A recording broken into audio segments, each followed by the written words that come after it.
Hello, everybody, and welcome. No, no.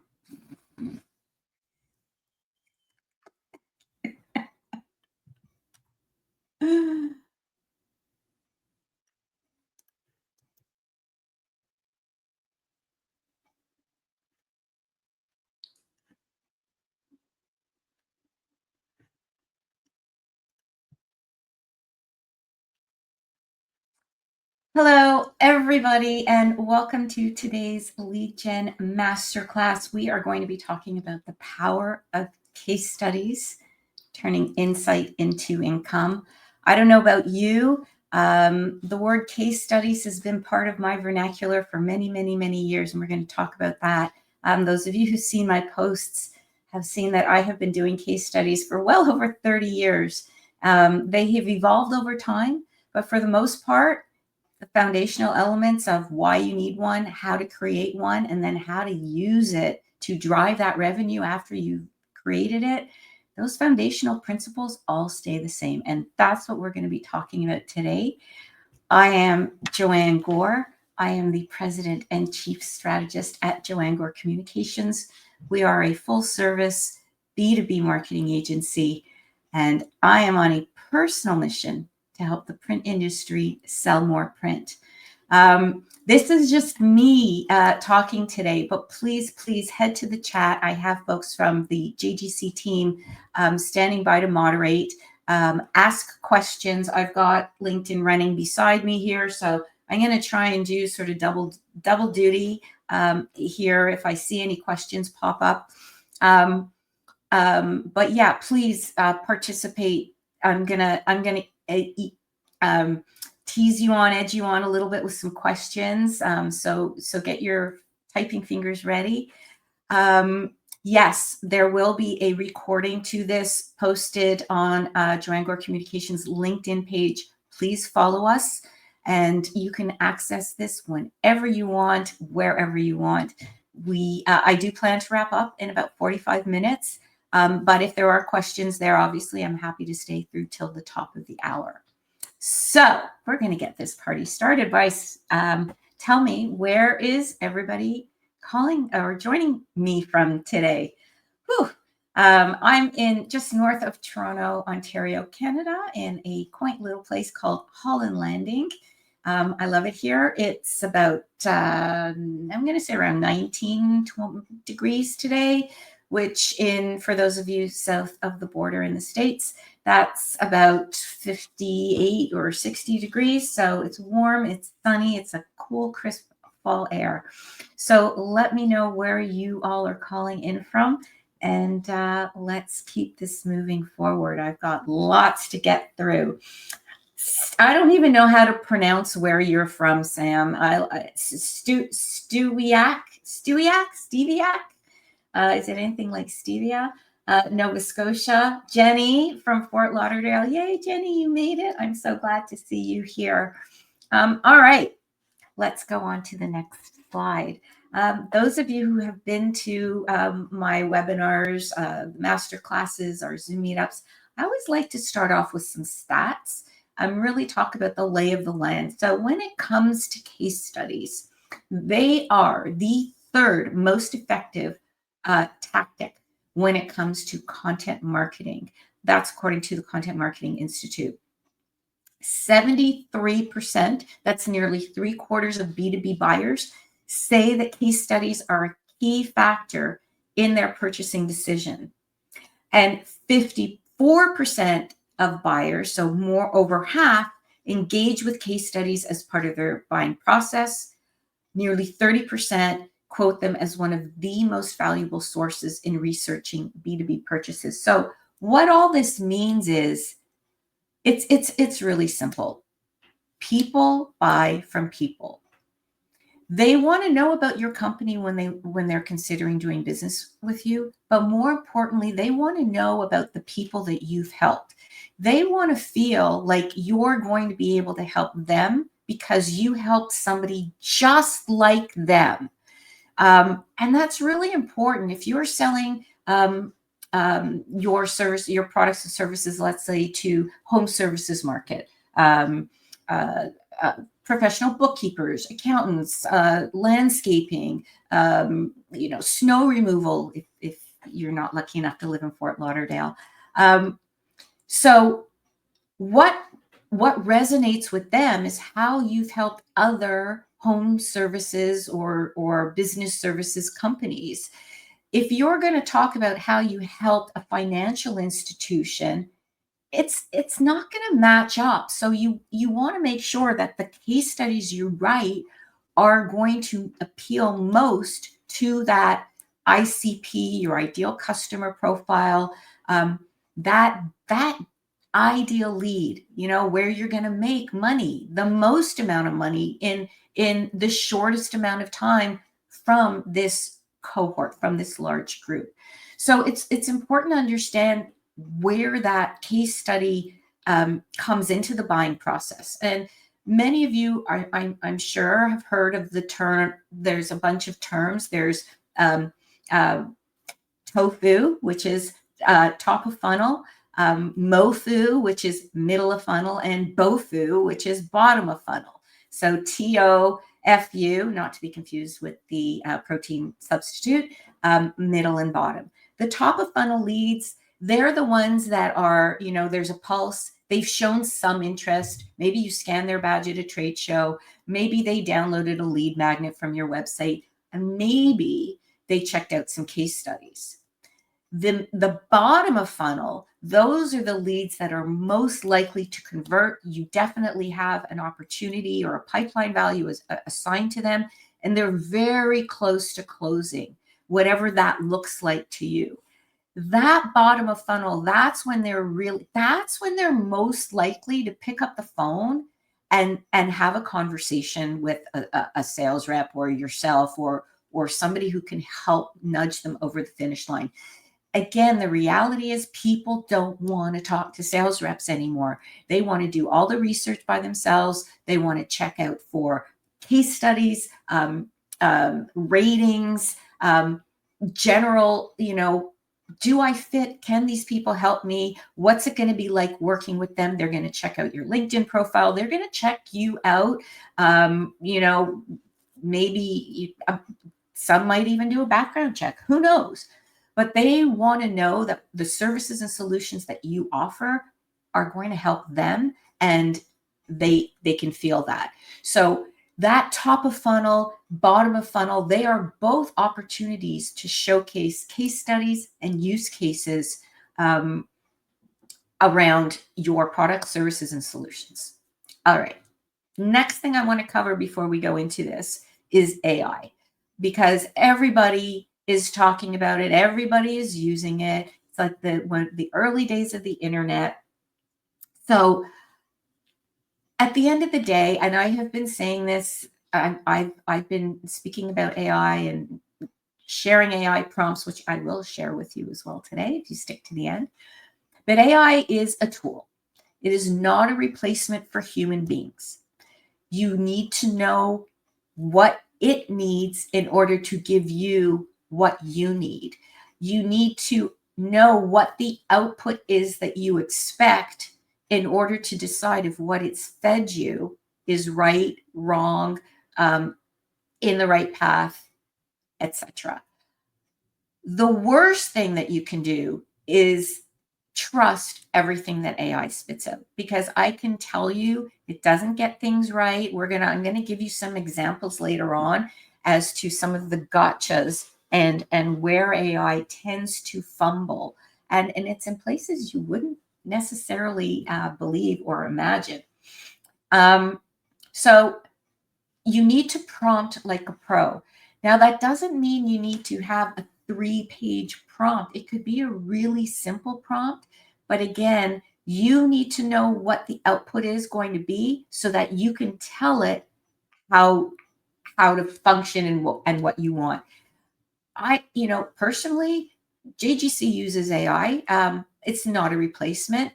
I like to sort of use AI as the buffer between me and my creative team, the writing team. So it could take these like crazy ideas out of my head and synthesize it into a document that everybody can understand who may not have access to what goes on inside here. So there's a lot of ways that you can use it. And when it comes, again, case studies are a great way, but it's not top to bottom. And again, I'm going to show you where AI fits in, how to use it, and how to truly leverage its power.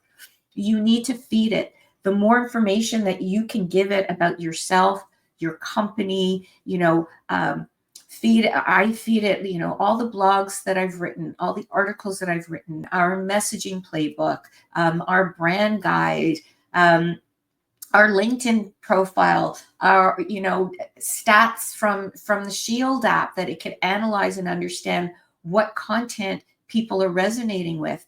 So the more that you can feed it, the more it will be able to reflect your voice. It will understand your business, and it will understand the output that you need to be successful in whatever it is you're trying to accomplish. And you have to give it boundaries. And again, I'm going to give you some of these prompts. We've got a prompt package ready and waiting for you, so hang tight on that. But at the end of the day, AI can do a lot of that heavy lifting for you. It can give you ideas. It can give you insights. It can tell you, what are some topics that you could be talking about or blogging about or sharing on LinkedIn. It can give you ideas on niche verticals, perhaps, or different industries that you can go after that you haven't thought about, if you know the right question to ask it in order to give you the answer. If you just jump into ChatGPT, and for the purpose of this presentation, whenever we're talking about AI, I might say chat, I might say GPT, I might say LLM. It's Perplexity, Gemini, whichever LLM you're using, Claude. If I say chat, just take that to mean any of the above. I'm just using a common word. But it's there to do that heavy lifting for you. But if you go in blind and say, what are 10 blog posts that I can write about? And it doesn't know what business you're in and who you're serving, it's just going to come up with 10 random titles. And it's going to seem like, oh yeah, I could write about that. But what's the relevance? Why is what you're writing and what you're sharing, why does it matter with the people who are going to read it? So use it for the insights and inspiration. Start small, build your confidence, ask it what it knows, see if it aligns with your thoughts, and then start to feed it. And I'm going to show you more about that. So I'm sneaking over into the chat while I do that to see who's come to say hi. I'm going to ask you guys to please head to the chat and answer the question, what is your biggest lead gen challenge right now? For example, is it low engagement? Is it unqualified leads? Is it scaling content? So head to the chat. Let me know what that biggest challenge is right now. I see folks from the UK. Thank you for joining us. It must be dinner time now. Paul, always great to see you. Robert from Virginia. We've got everybody hanging out from all over the world. I love it. I love being able to have conversations globally. All right. I'm going to give it a minute. I know there's usually a lag from when you guys enter stuff from when I see it. So I'm just going to keep motoring through. Every now and then I'll take a break, ask you questions so I can check out your answers. All right. We are now going to talk about what matters most, and that's money. What is the revenue impact of case studies? How is it going to help you make more money? Well, we covered a bit at the beginning, right? At the end, you want it to build trust and credibility. When people can see themselves in the stories that you're telling, that's when they feel that connection. That's when they recognize, oh, I'm dealing with real people. This isn't, AI can't generate the stories that you have created with your customers. It doesn't know them unless you tell it what they are. Again, this all comes back to feeding it information. You might not have a case study, but if you know the answers to some very specific questions, then it can give you the outline, the framework. And again, we're going to go through where it shines and when you need to use AI. It will show you that ROI, because you can ask it, okay, I have this case study. Tell me how can you help me make money with this case study? What's it going to do? The case study is going to address pain points that the reader might not have even realized are a reality in their world. But you're pulling out conversations and, hey, this person, just like you, um, was not generating as much revenue. They were going to have to shut down their business. And suddenly they started mailing out postcards to local businesses with a QR code, and they saw an uptake in business. So if we were able to help them doing postcard mailings, we can help you with postcard mailings. Again, oversimplification, but that's one example of somebody who's probably never even thought of that as a solution. Again, it will help the sales process. What sales rep doesn't want to be able to share with a prospect, hey, here's how we've helped this company just like you, and I can help you too. You can put case studies in your signature link, so it's a very passive sale as well. Hey, want to know how we help this person generate 4x revenue by with one 4x6 square piece of paper? Ask us how. Again, lots of ways that you can use them. And of course, building that customer advocacy, because when people say references upon request, you're giving them that reference, and you're basically giving permission for that person to call up that client and have that conversation, and you're being transparent. And that is what today's buyers want to see. They need that transparency. They need to know that they can speak to people, again, before they pick up the phone. All right, let's move this forward.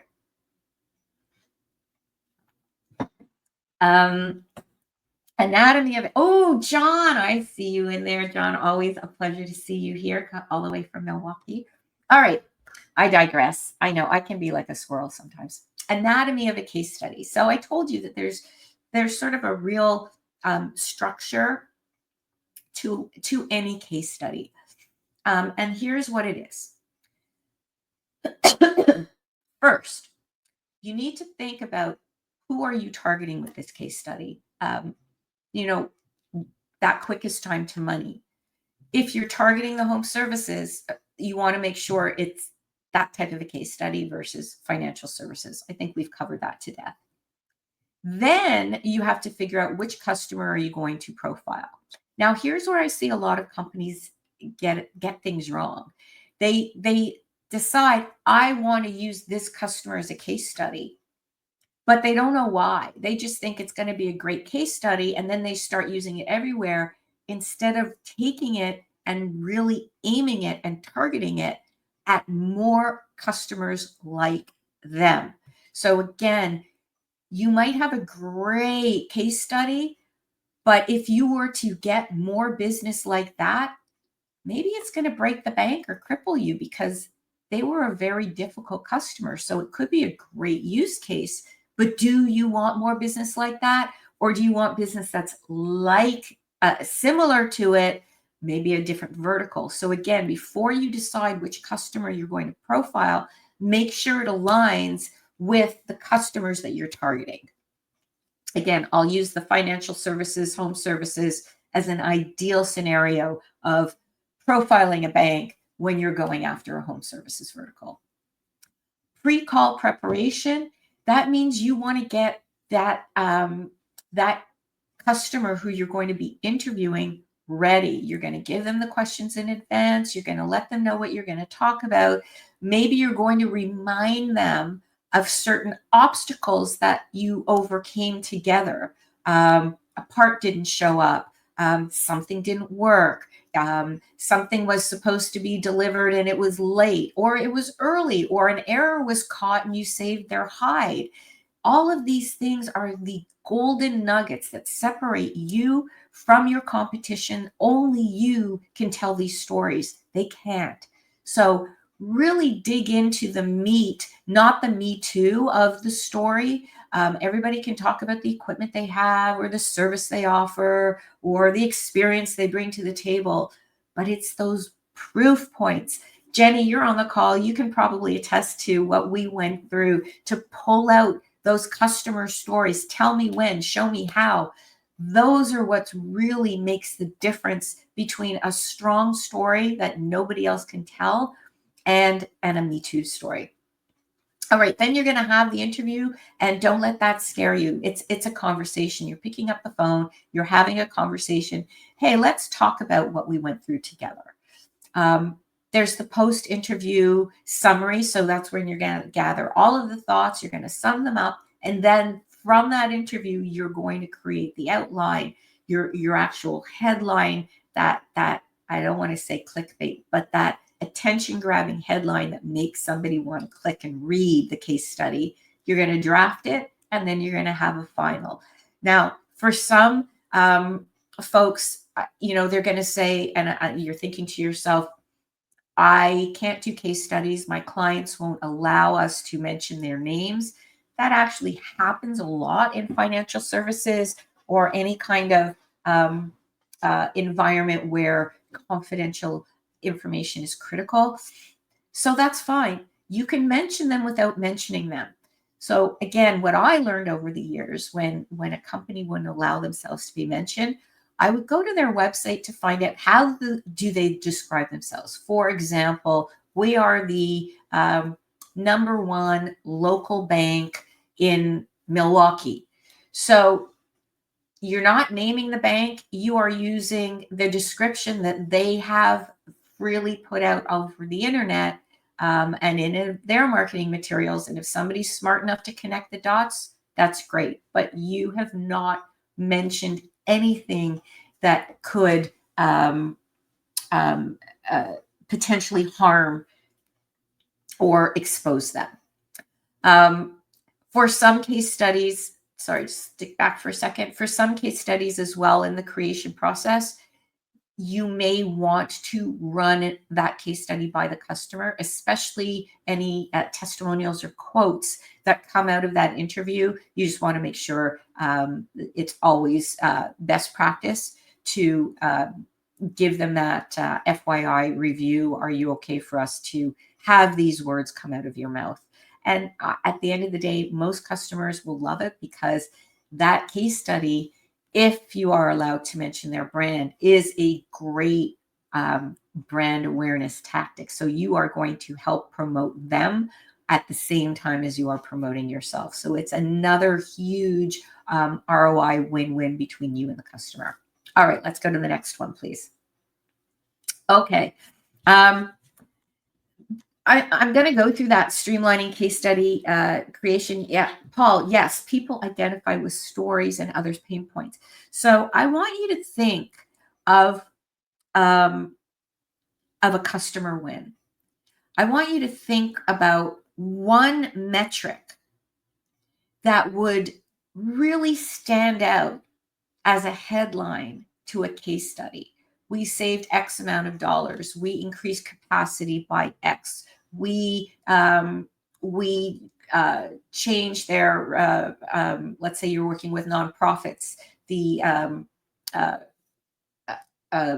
not sponsorship, your donations are coming in quicker because of whatever you've done to help them, the whole postcard story. I want you to think about that metric. Think about it and put it in the chat. What's one metric that you feel would really help you stand out and get somebody to open up an email or read a case study? Because those are the things you're going to need to think about, right? What are those numbers? The more statistical, the more numerical, the more that you can validate what you're saying with statistics, the more reliable the reader, the more the reader will trust what they're reading, because it's not just words. You have the statistics to back it up. And that is also gold when it comes to a case study. That top case study that gets clicks is the one that tells the story, goes through the pain points, and really illustrates what the impact has been to that company's business. What has been the bottom line impact? So think about that. Streamlining the case study creation. So how do you go ahead and create that case study? And what do you need to do? And where does AI fit in? So this is where we're now starting to get into the meat of putting it all together.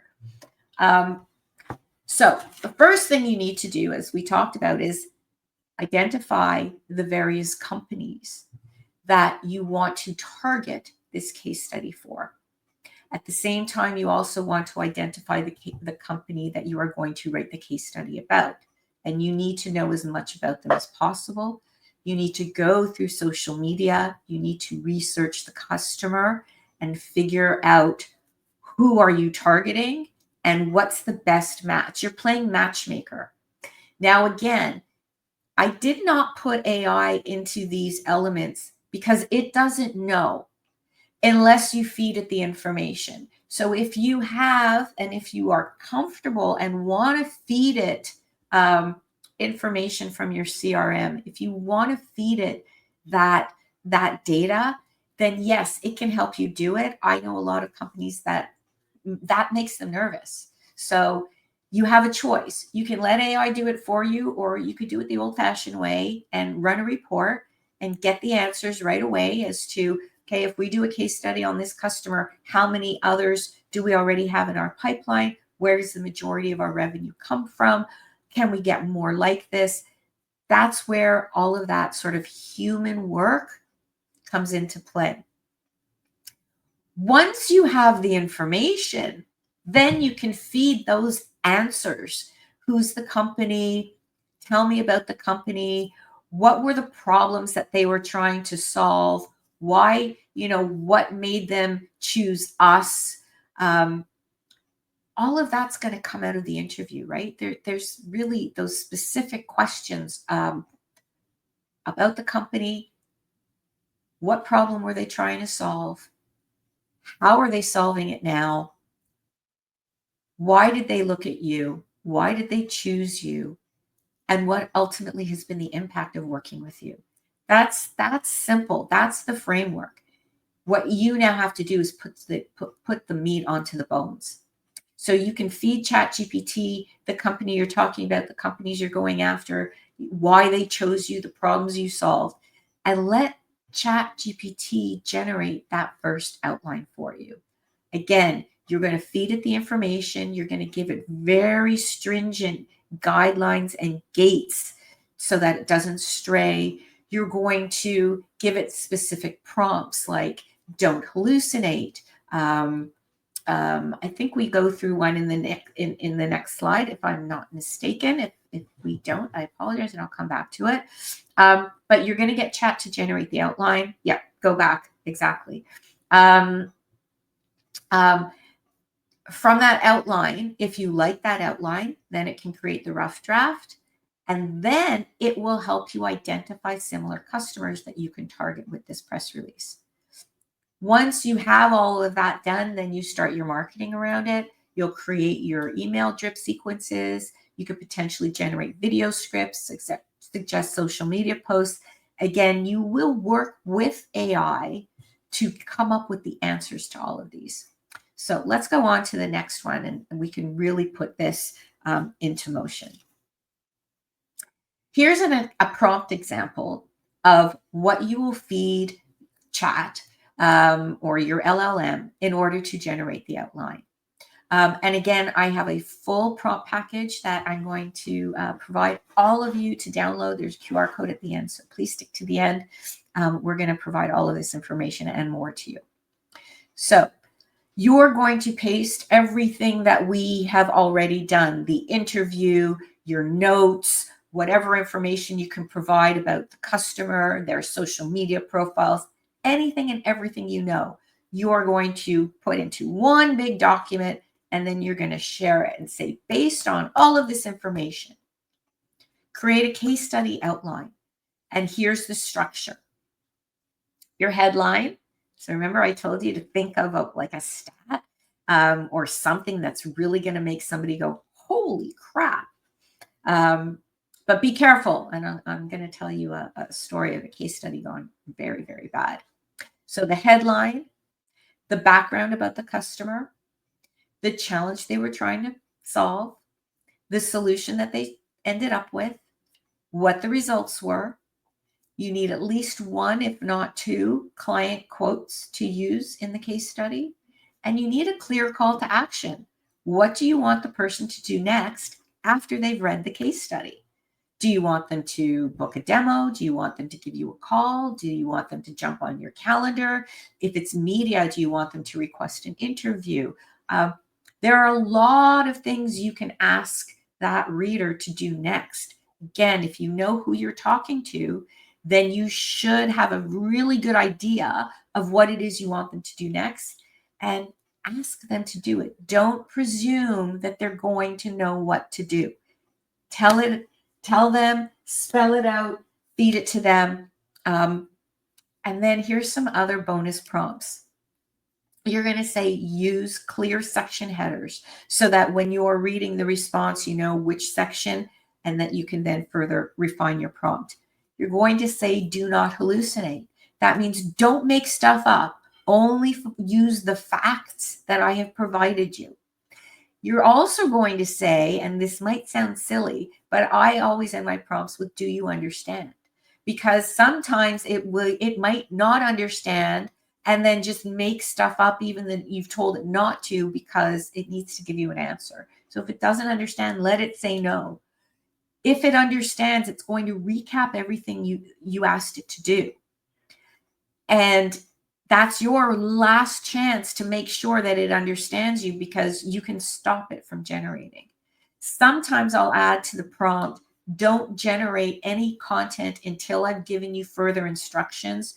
Do you understand?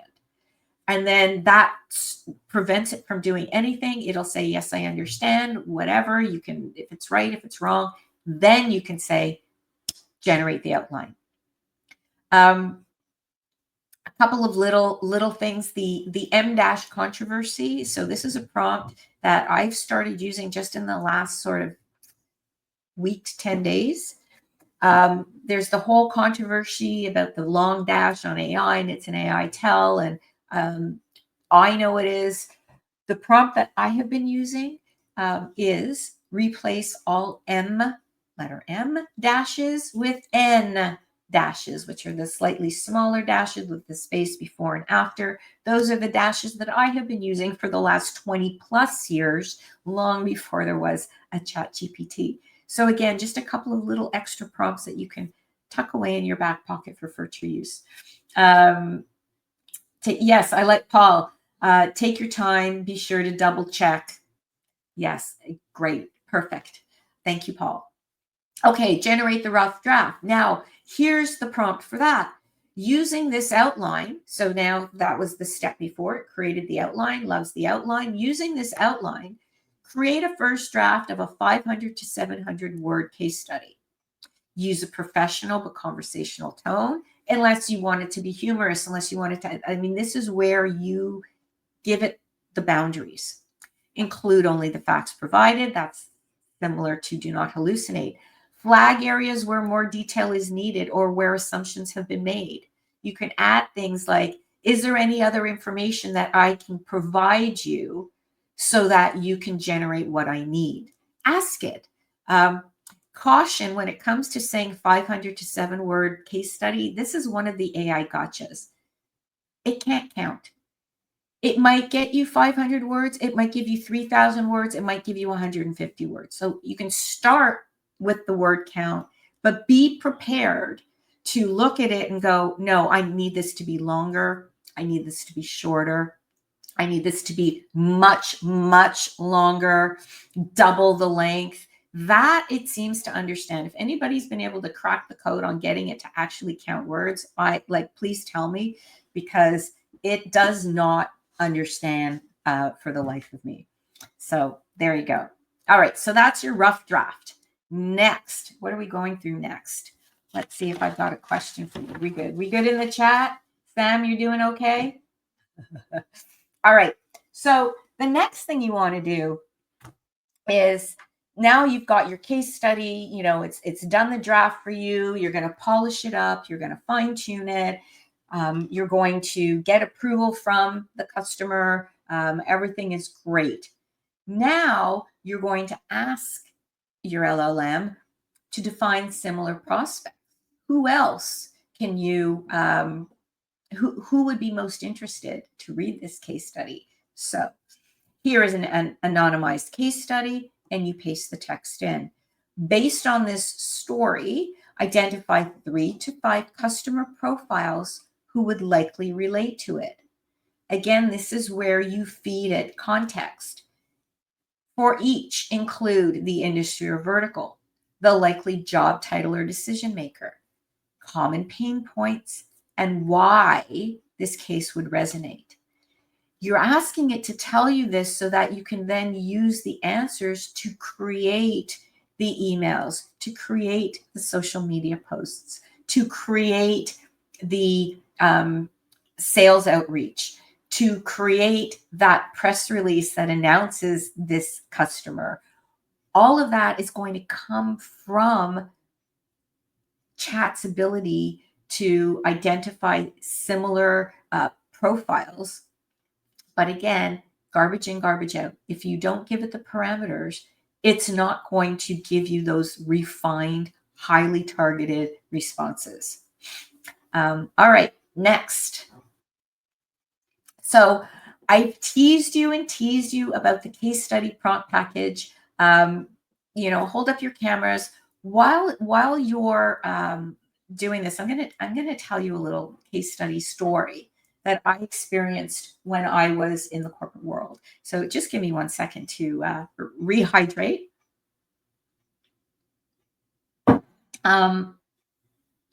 While I'm doing that, I'm going to tell you a story. I'd like you to head to the chat for a second. And thank you, Sam. I am drinking that water. Well, actually, that was coffee. Water's in the other one. I've got water. I've got coffee. I've got hot water. It's a hodgepodge of liquid here. Who here? I probably should have started with this question, but better late than never. Who here has used AI to help write a case study? Just hit a yes or no. Head to the chat. Yes or no. You've used AI to help, and if you want to share more, I would love to hear it, but yes or no, I'm very curious. All right, so here's my story. This was back, some of you may or may not know, I was a corporate marketer for 30 years, and I worked in the tech sector primarily. A lot of tech, a lot of B2B into every vertical market you could possibly imagine.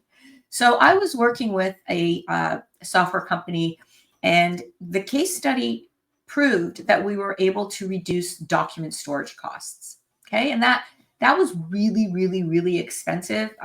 Obviously, costs have come down now, but we're going back maybe 15 plus years ago.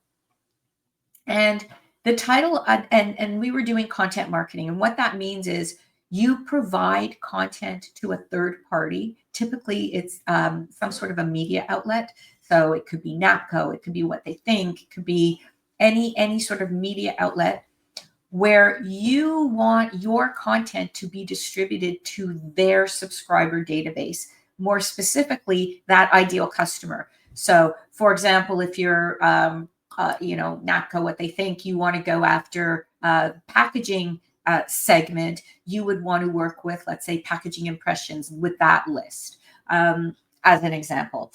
But they're not going to give you their database.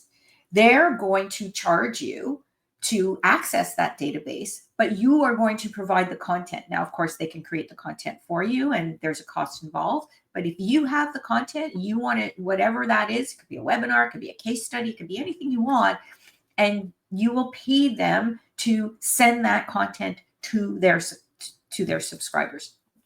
So we've been doing this with a media outlet, and right now the name escapes me completely. And so we have this new case study, and it was reduced document storage costs by 98%. And it was a wonderful white paper. It was long. I think it was like 12 pages long. It was really dense and rich, and it was a really technical type of software. Go do the content program, and I get a call from the rep a few days in, and he goes, "Joanne, we have a problem." I'm like, "Oh crap, what now?" He's like, "Nobody's clicking." I'm like, "What do you mean?" He goes, "We've done programs with you before. Your content is always really well downloaded. Nobody is clicking." And I'm thinking, okay, maybe the title was a little too good to be true. Maybe reading save document storage, save 98%. They're thinking, there's no way. So you're basically saying my costs are close to nothing if I'm going to save 98%. Like that doesn't make sense. So nobody was clicking. So what I decided to do was change the title. So I changed the title of the case study. I changed the internal page. I changed the footers. I changed the introduction. I changed the conclusion. Nothing else changed. Title, inside page, closing, intro, conclusion. It turned into the ugly truth about document storage. Something along those lines. It was the ugly truth. Sent them that white paper, and it ended up being the most downloaded piece of content ever up until that point in time. So I just want to say that coming up with that hook, coming up with that metric, coming up with that statistic, coming up with that headline, you might think it is the best thing. If it flops, just change it. There's lots of ways that you can A/B test things if you're not sure. AI is great for that, by the way. That's where you can really tap into the AI and use it to help you refine and test things out. But all this to say is the story is great, but it's only going to make money for you if the people who it resonates with are the people who are going to give you the business that you need to make money. So on that note, I want to see no, not yet. No, not yet. So folks are still kind of new to the AI case study world. So I am so glad that you joined me today for this masterclass, and I hope it was helpful. I want you to please mark your calendars for September 24th. We have a very, very special Zoom meetup with the Sheet for Brains team. It's not just going to be me talking. We're going to be Zoom. Everyone can contribute or not. It will be an open conversation about creating supportive spaces. If there's anybody on the call who was fortunate enough to be on yesterday's Sheet for Brains session, it was another amazing, very powerful, relatable session. These folks are doing a lot to help promote mental health in the print industry. And, if whatever JGC can do to help, whether it's wear the t-shirt or bring them on to talk about it. We've got Jessica DeCola, John Bailey, Chris Min, and Dave Rosendahl all joining us on September 24th for a very special JGC Zoom meetup, creating supportive spaces for real conversations. Next up, I would be remiss if I didn't do a little shout out to JGC itself and talk just a little bit about what we do. We are helping the print industry sell more print. We'll stretch your marketing dollars, attract a new generation of business, and pinpoint that quickest time to money with programs that generate awareness, engagement, and growth. And at the end of the day, we're going to help you go from cold calling to warm conversation using tools like case studies, content marketing, social media, or just helping you pinpoint that DNA of a lead. So if you have any questions, please scan the QR code. That'll take you to our link tree. You'll have access to everything, downloads, case studies, blogs. Follow us on LinkedIn. Please follow me on LinkedIn. And this has been a real pleasure. I can't believe it's been 45 minutes. I covered a lot. Holy crap. This was great. Thank you all for participating. Thanks, Jenny. Thank you, Paul. If you have any questions, again, head to the chat, scan the QR code, hit me up, hit up the JGC team. We would love to hear from you and have a conversation. We're heading into the long weekend here in North America. This is one of the rare times where Canada and the US have a holiday Monday on the same day at the same time. So the JGC team, both north and south of the border, will be taking a well-deserved break. I want to wish everybody a healthy holiday long weekend and gear up for the fall, because we've got stuff happening that's really going to help kick butt, finish off Q4 strong, and help you guys move the needle. So until I see you again, hopefully on September 24th for our very special Zoom meetup with the Sheep for Brain teams, this is Joanne Gore, President and Chief Strategist at Joanne Gore Communications, signing out. Bye, everybody.